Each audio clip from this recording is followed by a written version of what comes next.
Hi hello ఈరోజు నా weight loss ఛాలెంజ్లో day 17 routine చూసేద్దాం రండి. ఎర్లీ మార్నింగ్ ఇన్ఫ్యూజ్డ్ వాటర్, ఈరోజు పుదీనా వాటర్ అయితే తీసుకున్నాను. అండ్ బ్రేక్ఫాస్ట్ వచ్చేసి 9 o'clockకి తీసుకుంటా కదా, ఈరోజు బయట తీసుకొచ్చాను. అండ్ 2 గారె, ఒక ఇడ్లీ.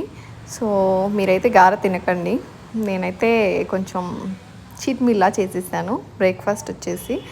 సో ఇలా అయిపోయింది.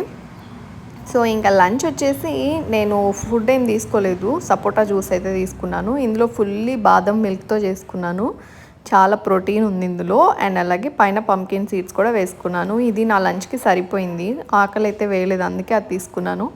అండ్ తర్వాత డిన్నర్లోకి వచ్చేసి ఒక ఆమ్లెట్, సో సాస్తో తినేసాను, చాలా బాగుంది. అండ్ అలాగే మీరు సపరేట్గా చీట్ మీల్ అయితే పెట్టుకోవద్దు, నేనైతే అలా పెట్టుకోలేదు. ఎందుకంటే అప్పుడప్పుడు అవుతూ ఉంటాయి, మనం బయటకు వెళ్ళాల్సి వచ్చి చీట్ మీల్స్ అవే ఆటోమేటిక్గా అయిపోతుంటాయి. సో ఇది, బై బాయ్.